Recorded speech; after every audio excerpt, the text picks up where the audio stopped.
Bienvenue dans ce nouveau numéro de votre émission Le Défi Moteur. Sans plus attendre, je vous emmène avec moi en direction du sommaire. Nous avons essayé pour vous le Smart #1 Brabus. Il s'agit d'un SUV compact électrique sportif. Nous vous emmenons ensuite au lancement du tout nouveau showroom de la compagnie Green Gears. Enfin, nous terminerons avec le reportage du dernier événement que nous avons organisé, le Défi Moteur Off-Road Festival.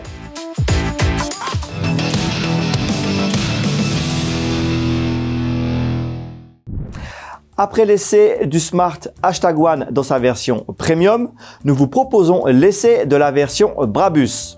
Il s'agit bien évidemment de la version plus sportive du SUV compact.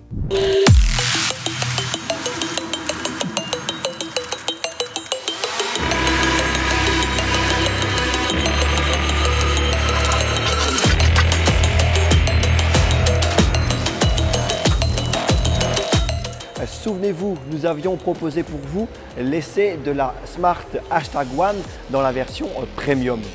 Aujourd'hui, nous vous proposons l'essai de la version Brabus. Alors pourquoi Brabus? Pour ceux qui ne le savent pas, Brabus est un préparateur de véhicules Mercedes pour le côté sportif. Brabus et Mercedes collaborent ensemble pour cette version de l'H1. L'H1 dans la version Brabus est donc un SUV compact 100% électrique avec beaucoup de caractère.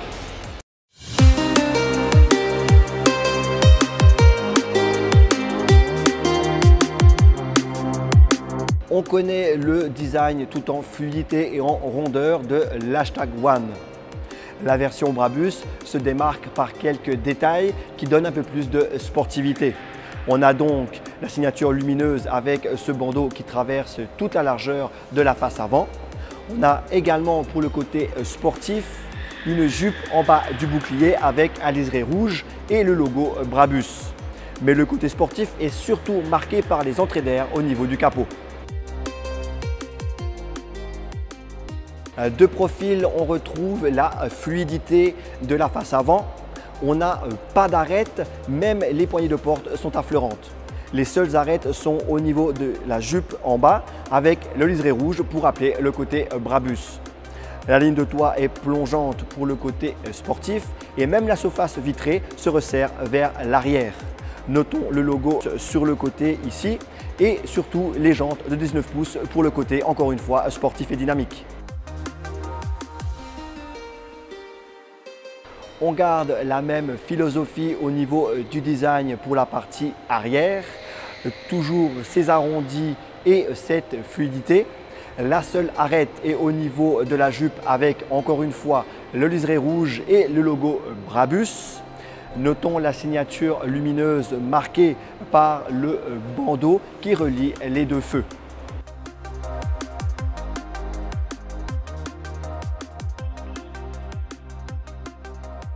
À bord de ce Smart #1, ce qui ressort, c'est cette impression de premium, de véhicule assez haut de gamme. D'ailleurs, c'est le placement de ce #1. Le véhicule est bien fini, on a des matériaux de bonne qualité. On retrouve les arrondis qu'on avait à l'extérieur. Le côté technologique est marqué par le grand écran de l'infodivertissement et un petit écran derrière le volant pour l'instrumentation. On a, et ça vous pouvez le voir dans cet environnement assez sombre, une ambiance lumineuse qui rappelle également les véhicules premium allemands. Cet habitacle dispose également de différents rangements qui se trouvent sur la console, mais également un grand rangement en dessous de la console. Les sièges, qu'ils soient à l'avant ou à l'arrière, comme cette banquette, sont assez jolis, notamment dans cette finition Brabus, avec ce coloris gris, mais également avec un peu de rouge. La banquette est confortable, le plancher est plat, ce qui permet d'avoir beaucoup de place, même sur la place du milieu. Néanmoins, le plancher est un peu haut, on a donc un petit peu les jambes hautes, mais ça, c'est pas trop grave. En termes de volume, on est vraiment à l'aise, que ce soit au niveau des jambes ou de la tête, et on bénéficie d'un large toit panoramique.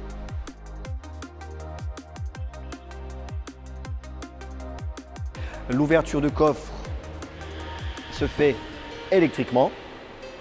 Alors, pour un SUV, on n'a pas un volume de chargement très important, mais cependant, on a une trappe ici pour ranger, par exemple, les câbles de chargement.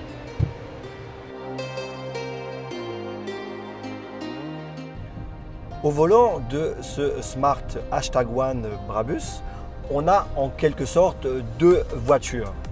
Tout d'abord, dans les modes confort et éco, le véhicule se montre plutôt confortable. On a alors 2 roues motrices seulement, mais c'est largement suffisant pour une conduite au quotidien. Le véhicule se montre plutôt confortable, les suspensions sont assez souples et la direction l'est également. Avec ce mode confort, en virage, on a un petit peu de roulis, mais ça reste convenable. Alors en virage, donc, on ressent bien le poids du véhicule sur le côté et sur l'avant, mais ça reste quand même convenable. Maintenant, si on veut un peu plus de sportivité, le véhicule donc change de personnalité. Pour cela, on passe en mode sport ou alors même en mode Brabus. Dans ce dernier cas, on passe alors en 4 roues motrices. Les 2 moteurs, un sur chaque essieu, se mettent en marche. Et vous pouvez peut-être l'entendre, on a également un son artificiel à l'intérieur qui donne l'impression d'avoir un véhicule thermique. Et là, la pédale d'accélérateur est nettement plus sensible. Lors du départ arrêté, le véhicule passe de 0 à 100 km/h en seulement 3,9 secondes, ce qui est très bien pour un SUV.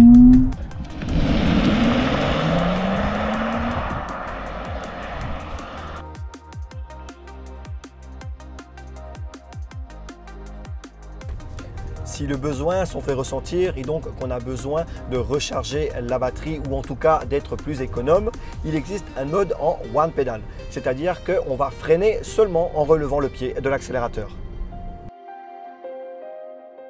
Parmi les autres équipements liés à la conduite, on a les différents assistants, comme par exemple le maintien dans la voie qui se montre assez efficace.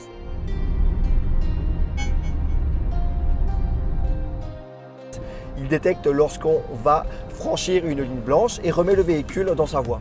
Bien entendu, si on met le flasheur, cela ne se produit pas. On a parmi les équipements également l'affichage tête haute qui s'affiche directement sur le pare-brise avec la vitesse à laquelle on roule, mais également la vitesse limite autorisée car le véhicule peut lire les panneaux. Le Smart #1 Brabus est le sommet de la gamme du SUV compact électrique. Si la version premium est déjà un véhicule abouti et convaincant, le modèle Brabus est encore plus réussi, notamment grâce à sa sportivité et son look plus agressif.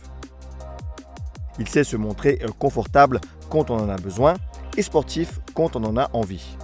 Son habitabilité est également un point fort. Parmi ses rares défauts, notons son poids qui se fait ressentir sur la route ainsi que le volume de son coffre qui pourrait être plus important. Le SUV se positionne dans le segment premium et cela se fait ressentir sur la facture. Le Smart #1 Brabus est disponible chez at.io à 2 950 000 roupies.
Un nouveau concessionnaire a fait son arrivée à Maurice.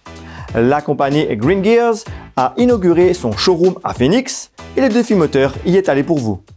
Les marques chinoises de véhicules électriques continuent leur conquête du marché mauricien. Le tout nouveau concessionnaire Green Gears a lancé 2 de ses marques à Maurice. Il s'agit de Neta et JMEV. L'inauguration du showroom et le lancement officiel de ces deux marques a eu lieu le mercredi 2 juillet 2025 à Phoenix, en présence notamment du ministre du Transport Ousmane Mohamed. Stratégiquement, Green Gears, avec l'entité de la société était déjà sur un marché de voitures importées, voitures japonaises, du Japon, d'Angleterre et tout ça. Avec Junaid, aujourd'hui, nous, on est parti dans une optique un peu plus aujourd'hui dans l'esprit sustainability, un peu la tendance actuelle mondiale. Et aussi, on est des fanats de voitures électriques. On aime ça, on aime pouvoir rouler dans le confort d'une électrique, le kick d'une voiture électrique et tout ce que ça peut apporter. Deux modèles de Neta et un de JMEV sont actuellement en vente au showroom de Green Gears. Nous avons la Neta Aya, qui est un crossover compact, et la Neta X, qui est une SUV. Donc, avec une autonomie entre 395 et 415 km sur le segment actuel. Et nous attendons bientôt la Neta X500, qui elle va nous offrir entre 515 et 520 km d'autonomie. Et là, aujourd'hui, avec JMEV, là, on est sur une première gamme.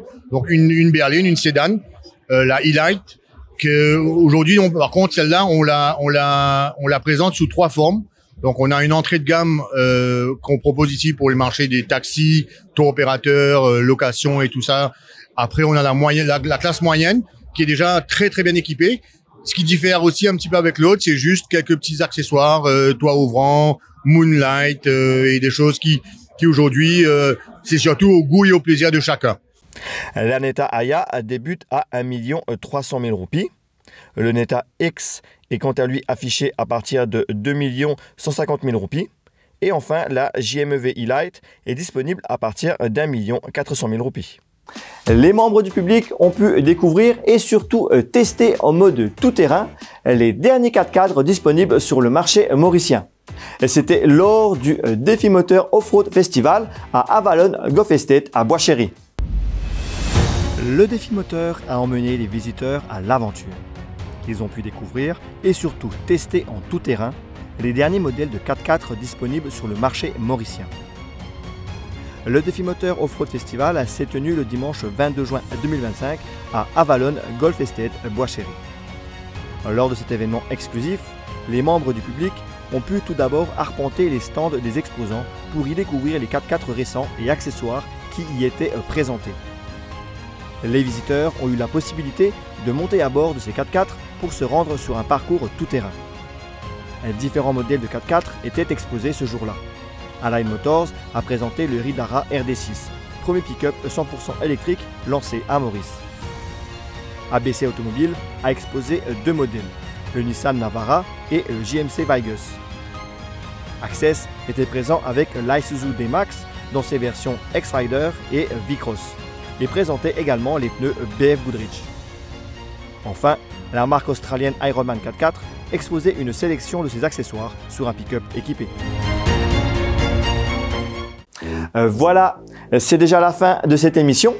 Je vous rappelle que le magazine Défi Moteur est disponible dans les kiosques et chez votre marchand de journaux. Quant à nous, on se retrouve très vite pour un prochain numéro de votre émission Le Défi Moteur.